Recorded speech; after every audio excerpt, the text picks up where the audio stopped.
this video, I'm going to show you the behind the scenes of what it's like for an airline pilot to go through recurrent training in a simulator. Every 9 months, every airline pilot has to go through sim training where we go over hypotheticals, emergencies, engine failures, engine fires, and we practice it all in a flight simulator that costs a little bit more than probably the one you have at home. So if you want to come along for the ride, buckle up and let's go fly.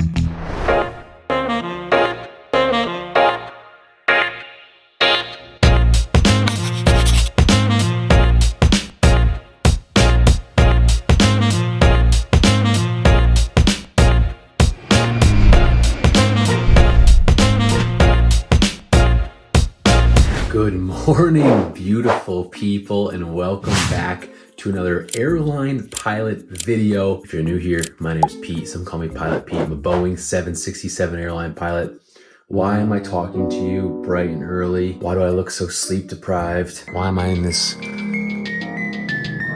it's not really scary, but why am I in this little hotel room? That's because it's Pilot Pete's 9-month annual. I don't know if that really makes sense, but it's my pilot training Boeing 767 simulator training. Every 9 months, every airline pilot has to go through training. My month is now, which is February. There's a grace period. We can do a month early, you can do it on the month or a month off, but we're doing it on the month because the company wants me to be here. Just like anything else in the airline system, you bid on it. So there's about 51 slots in the month of February. It's a 2-day training period. So you put in your preference 1 through 50. I got my number like 15th slot. So it's Tuesday morning, currently 5:30 in the morning. Gotta be in the sim at 6 a.m. This training block is only 2 days, what they call like maneuvers validation. So we do engine failures, V1 cuts, engine fires, loss of flight control, loss of flap malfunctions, crosswind landings. The list goes on and on. I'll get into the entire thing. But for now, it's time to head to the training facility, which is pretty much adjacent to the airport, which is nice. I'm about a 15-minute drive away. Oh, if any of you are a Seinfeld fan, you'll understand this. This is my hotel room. This is what I'm dealing with. When you open up the shades, I got this giant billboard right outside my freaking window that changes colors, changes screens, as you can see. No fun. It reminds me of Kramer and Jerry when the chicken moved in across the street.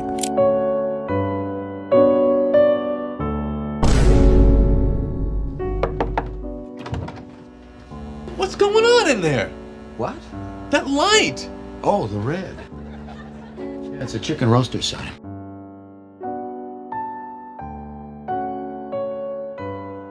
But I digress. We got our little polo with us, a little pull over. It gets cold in the sim. Oh, sleep deprived.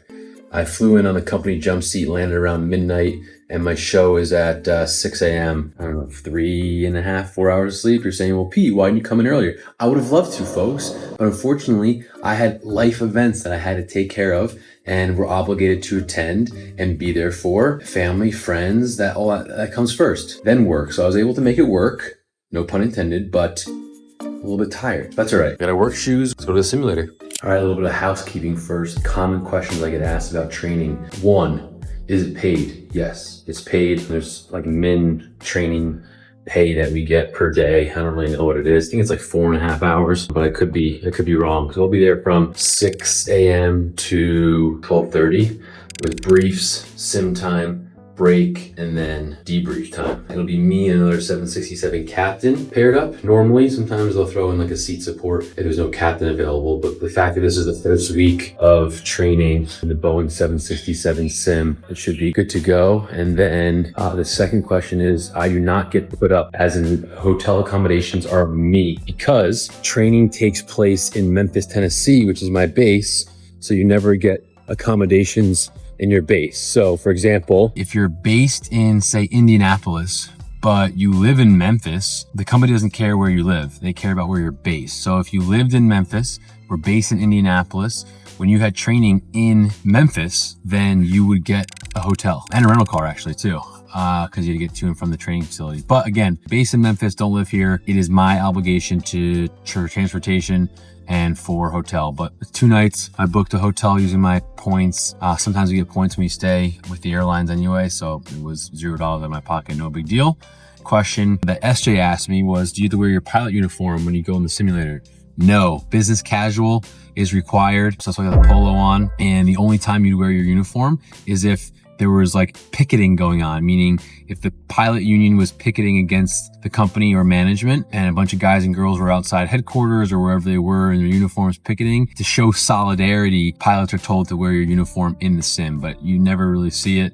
I think it'd be kind of weird to see it, but you do have to shave as well. You have to be clean shaven, which goes to show you has nothing to do with the oxygen mask, has to do with professionalism at the airline. But I digress, I'm gonna be late. Go to sim. I wanna tell you how I feel when you hold it. And just like that, 15 minutes later, we're at the sim building. Good parking spot too, because no one's here. And then I'll show you guys what the sim looks like, the building, and we'll head into our brief. Behind this glass, there's about 7 of them, all kind of stacked up. Those are hydraulics. And that's the flight sim. So they're pretty big. There's different ones for different airplanes. I'll be in the 761, and we'll go have ourselves a little day in the box.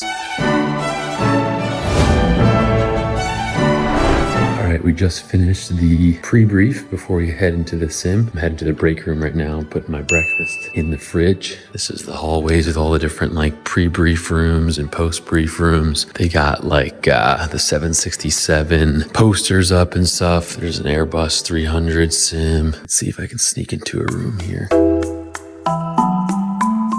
Here's an example of what the rooms look like. So this is the Airbus 300, like I was saying. They have the mock-up of all the airplane, all the buttons and the things. And we basically sit here, instructor sits there, does stuff on the whiteboard, and then talks about exactly what we're gonna be going through for that day's class. So on today's itinerary in the sim, it'll be crosswind takeoffs. Then it'll be hand-flown arrivals. I'll get a flight control malfunction. My flaps won't work. So flaps are what we use to take off and land. And it's specifically a threat or danger or an issue, emergency, I should say, if you don't have them for landing, because you're going to be extra fast. We're going to do that. We're going to do wind shear. We're going to do engine failures and like low visibility approaches. Instructor said we'll be in the box. It's another word for sim for about 3.5 hours with a 10-minute break after my session. Then the captain will go and we'll go from there. So we're about to jump on. Wish you luck. Remember when you came me? You was like, this is what I take for you. I'm ushering a break for you. You know you were always number one. You was like, this is what I sing. I'm new edition and a break for you. You know you were always. All right, first session complete. Crosswind takeoffs, crosswind landings, hand-flown approaches, and then my big emergency, for lack of a better term, was the flaps weren't working. So the captain ran the checklist. I landed the plane. 8.7 out of 10. Landing a sim is so dumb because it doesn't really feel like a real airplane. It will look similar to people who haven't flown one before, but for someone who flies all the time, I can't land a sim worth dog doo-doo. So got it done with, took our little break, having a little breakfast mango, and we're jumping back in for the second session, which will be more emergencies. We did all of those landings in Miami. Now we're going to Denver. The captain's turn to do his emergency, which will be a different flat malfunction. But here's the sim bay. So 1, 2, 3, 4, 5, 6 sims and a bunch of different ones. 757s. There's a 777 down there. There is an Airbus and then another 75 right here. And that's our 76 in there. And there's little drawbridges. That's how we get to and from. Big hydraulics. It's actually always freezing in there because all the cooling fans and the AC equipment, it can overheat. So it's freezing. That's why I always bring a little jacket. Back in for session number 2. So there is the sim again. You can tell how big it is. The cockpit isn't this big. There's not this many jump observer seats, but pretty spacious. Looks almost bigger than my New York City apartment. And then pretty much past this point, these lines right here, that's when it becomes everything is the exact same as the 767 plane that we fly in the real world, minus this big red button, which is a control, loading, and motion emergency stop.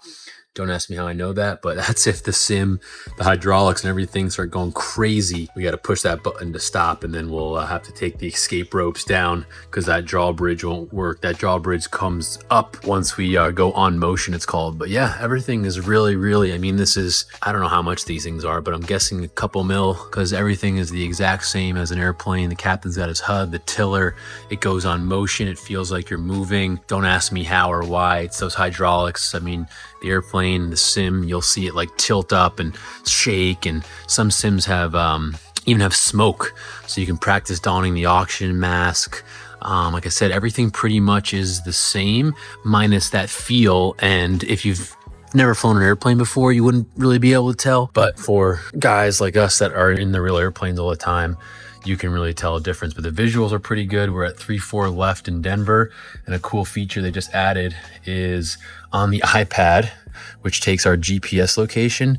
They just added like a Wi-Fi feature. So there it is. Yeah, so you can actually see. Reality is I'm in Memphis, right? It's where the training is, but my GPS of my iPad thinks I'm on runway 3-4 left in Denver, which is, I think, is pretty cool. So we'll do a bunch of approaches, some emergencies. Everything's pretty much the same there. Sometimes we wear the headset, depends on the instructor. Oxygen mask, everything works as if it were a real airplane. So pretty cool. Second session is about to start, so we'll jump in, get her done.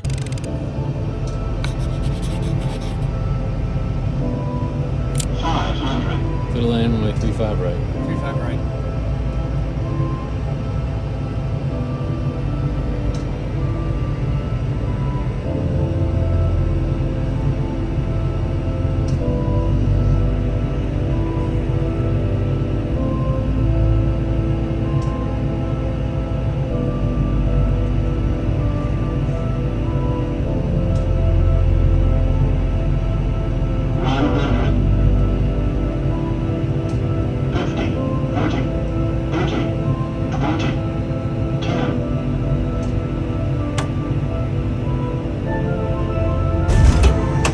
Spoilers deployed.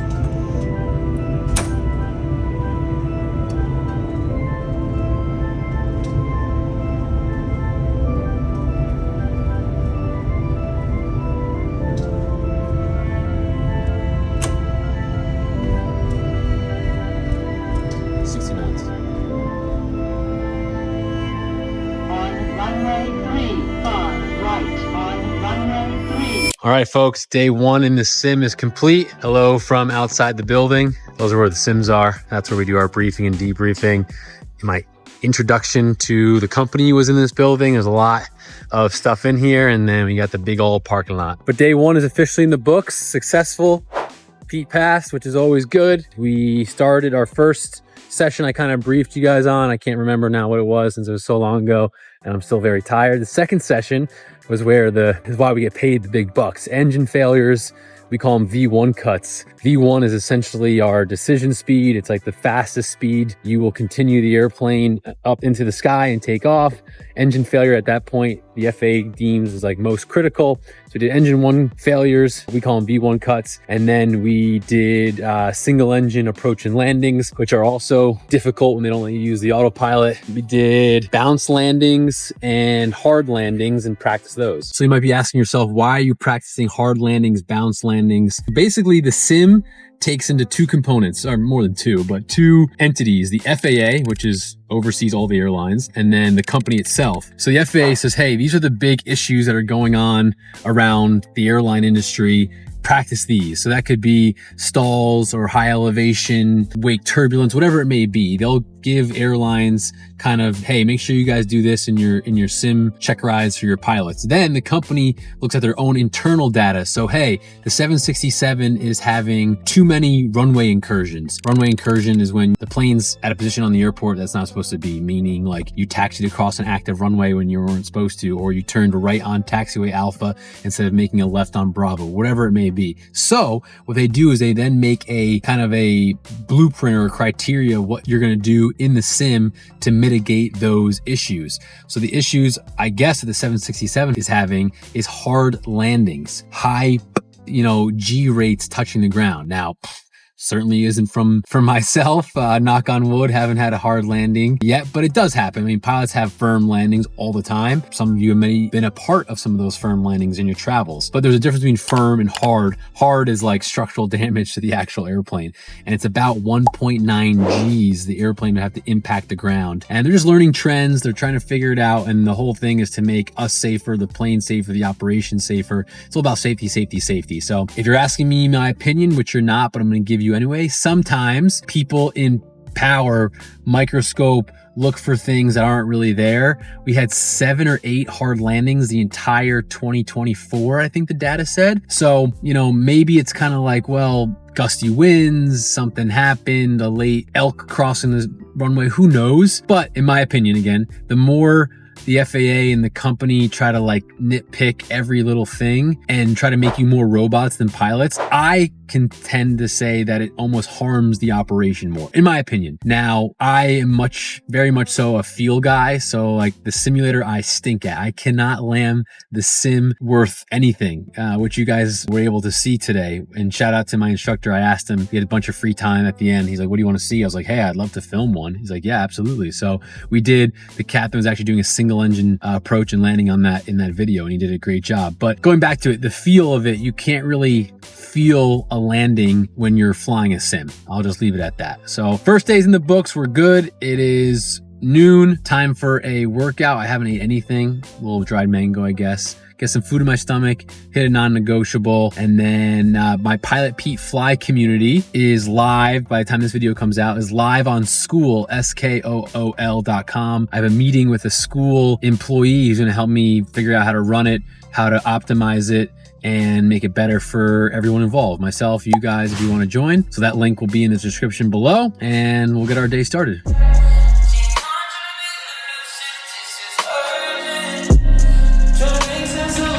Almost 6 o'clock. We're finally getting out of the hotel and heading to Planet Fitness for our non-negotiable workout of the day. There it is in all its glory. Majority of the day on my laptop, Pilot Pete community, more like Zero to Pilot is what we are calling it. Pilot community is going to be ready to launch by the end of this month at the latest, if not already, by the time this video comes out. Super excited, basically, for people who want to be pilots, aspiring pilots, don't know where to turn for advice. I get hundreds and hundreds of questions, as you could imagine, about exactly the process. So that's why I decided to make the Skool community to have live calls, guests, and have an interaction with you guys personally so that can do exactly that, answer your questions and get you to where you want to go. So enough about that for now. There'll be a link in the description of this if you want to join. But for now, workout time.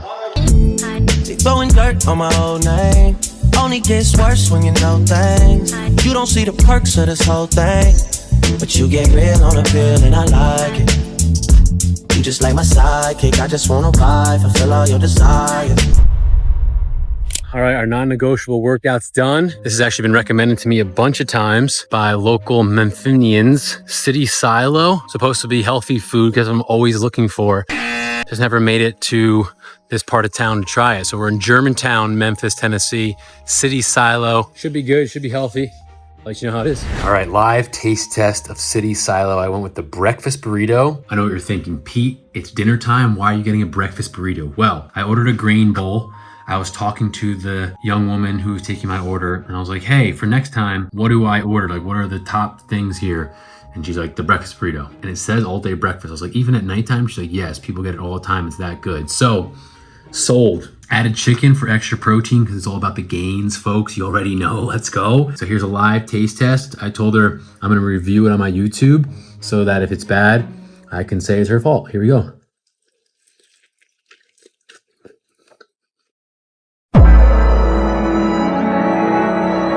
Wow. That is really good. City Silo, breakfast burrito.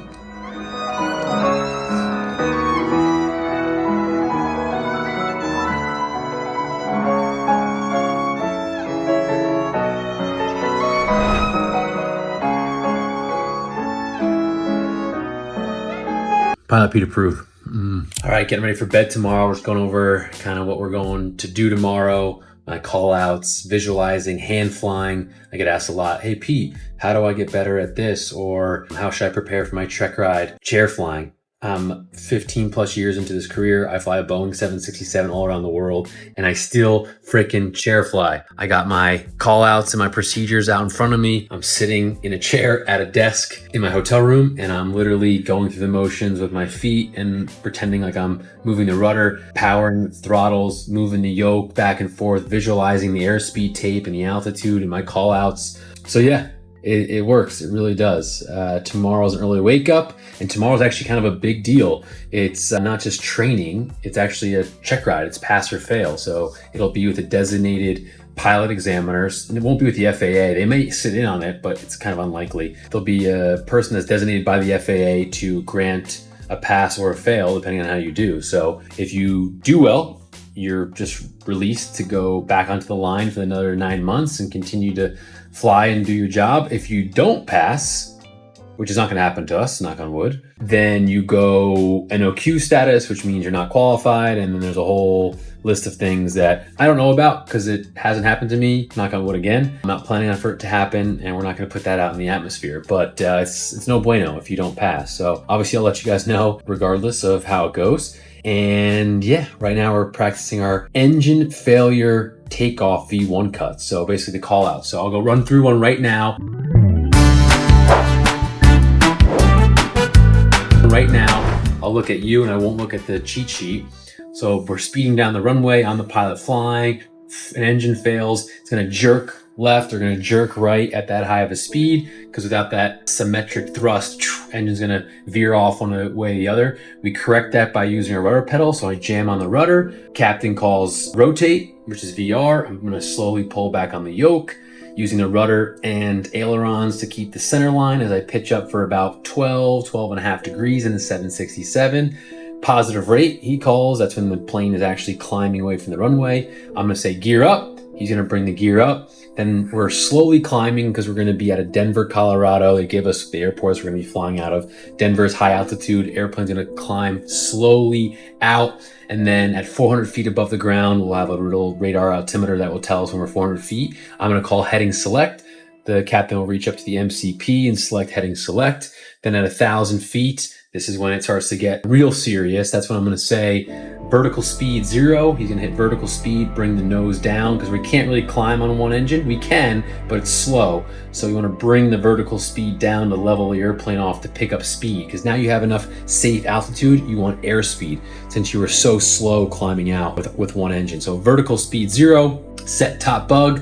That's our indication for the pilot monitoring to bring the airspeed knob indicator is up to the top bar, set top bug, and then autopilot on. So I'm gonna select autopilot on. I cheated a little bit to make sure I was right. I am. Autopilot's gonna come on. That's gonna relieve the workload for the pilots. We want both guys and girls on deck, meaning like focusing on what's going on, not worrying about trying to keep the thing level, let the autopilot do its job. The autopilot's gonna keep the airplane level, is going to pick up that speed. We took off with flaps 5, so as the airspeed increases on my PFD in front of me, I'm going to call for flaps 1.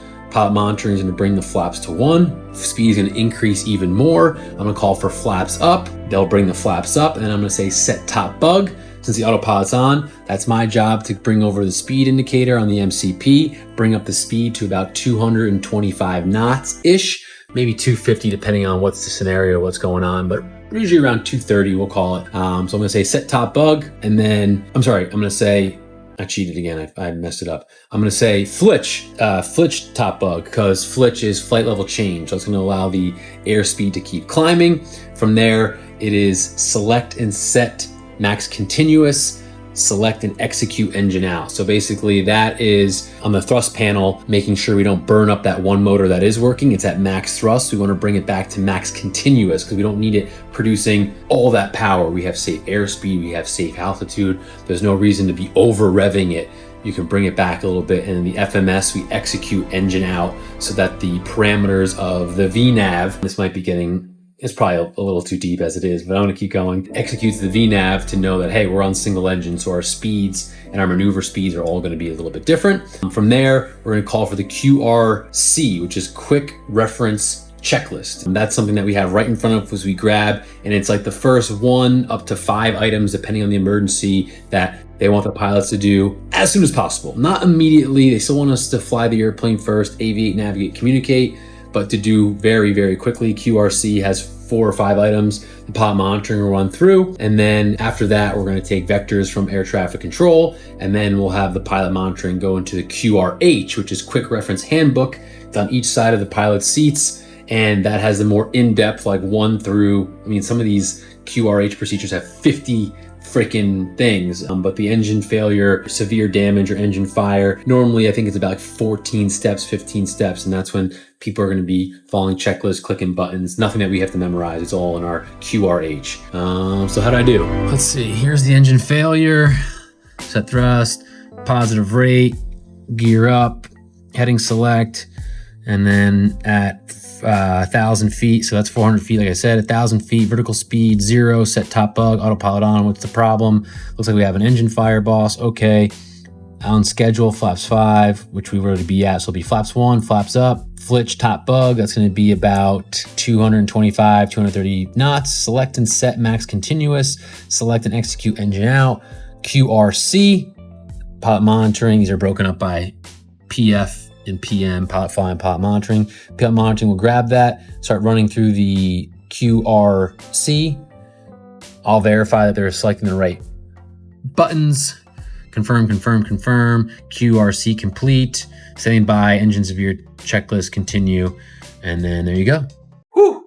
I just looked at that video, over 7 minutes long. So that procedure takes about 7 minutes because you're moving slow. It doesn't happen that fast. The worst thing pilots can do is rush through it. So all you pilots out there that want to get to the big leagues, take your time. There really is never a rush. Even if the engine's on fire, it'll just fall. It's not that big of a deal. Now, a cargo fire or smoke in the cockpit, that's a little bit different. It's probably get the plane on the deck ASAP. But everything else, take your time. So bedtime, wish me luck. See you on the other side.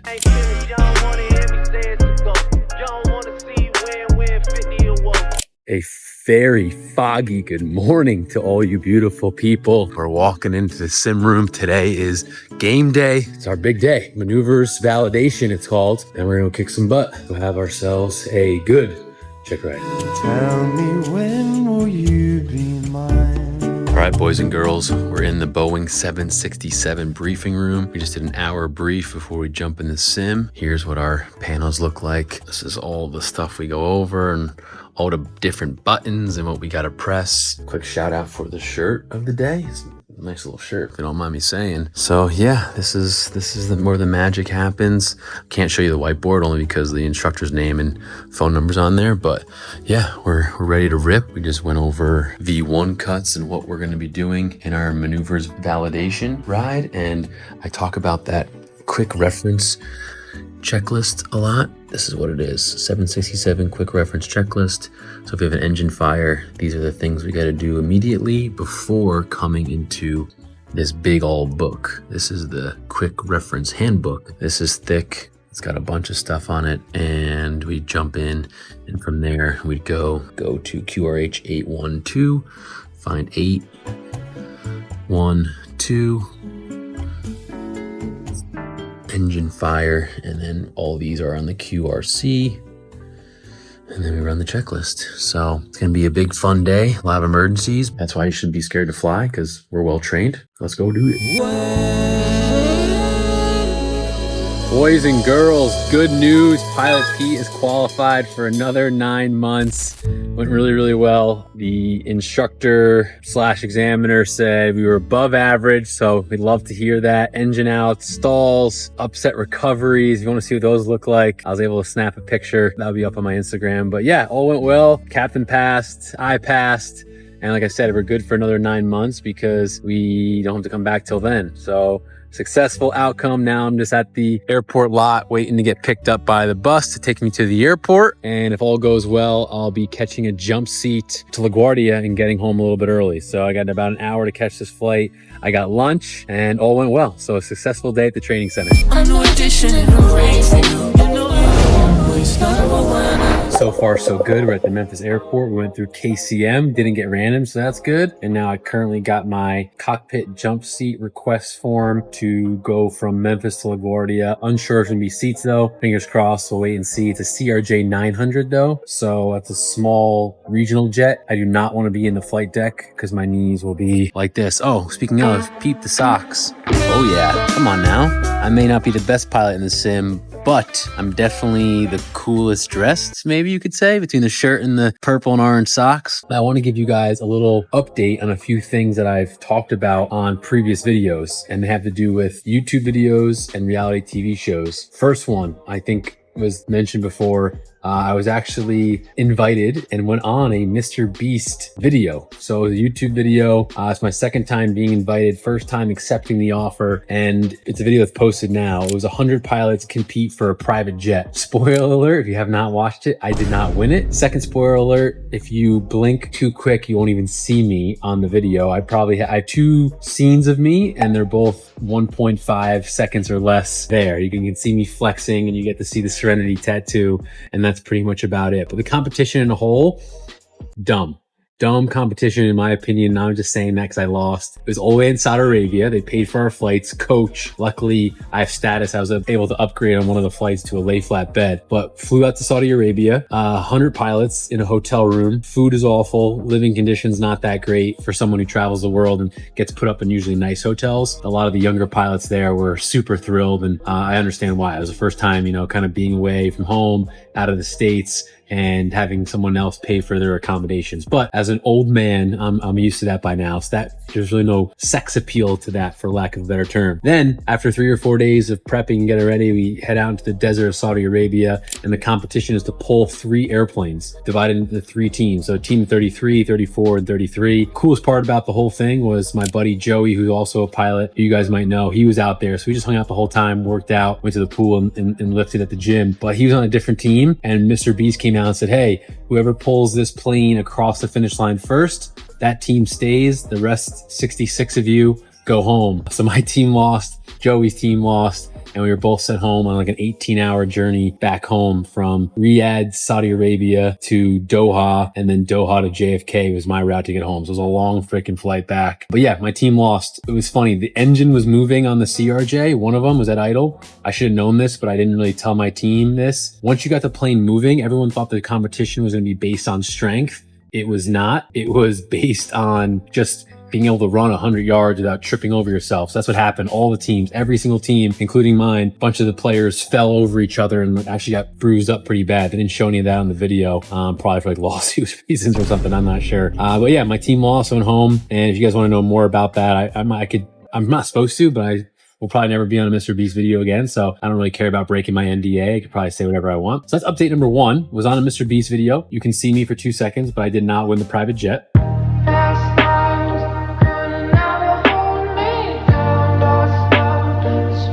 So don't hit me up for $1 million. I don't have it. And then number 2, they asked me to audition for a show called The Quiz with Balls. When I heard about the name Quiz with Balls, I was scared. It sounds ridiculous. It is ridiculous. But I did not audition with the other pilot friends of mine, and we got all the way to the final casting, and we thought we were in, but at the last minute they pulled the offer. So the Quiz with Balls went all the way, but we didn't get the final answer of a yes, and well, I'll keep my reasonings to myself. But those are the 2 opportunities. One I didn't succeed, and the second one just didn't end up happening. But it is what it is. We're still enjoying life. For everything that doesn't happen, something else comes from it. So we'll keep grinding. And this flight, fingers crossed, like I said, I can get on. Training went well. The only reason I'm not booking a flight because I have the bank money is this is not unconfirmed flight. I'm jump seating. I'm not a paid customer. I don't have a paid seat. Is I have a special trip at the end of this month that I'm hopefully going on somewhere I've never been, somewhere far, somewhere warm, and I couldn't be more excited to go. But I'm saving my airline money from my airline to have them pay for that flight out there because it's going to be like a 30+ hour flight. I'd rather have a confirmed seat. So if you know of where that could be, SJ, you're not allowed to guess because you know. If you have a guess of where that could be, drop it in the comments below. Otherwise, I hope you enjoyed the video. As always, any comments or questions aviation related, hit me up on Instagram or drop a comment below or join my school community. That's going to be a huge kind of emphasis the next couple videos. That's going live soon, if it's not already by the time this video goes out. And that's where all your aviation questions are going to be answered if you want them to be answered by me. So as always, love you guys. Pilot Pete's qualified for another 9 months. See you on the next one.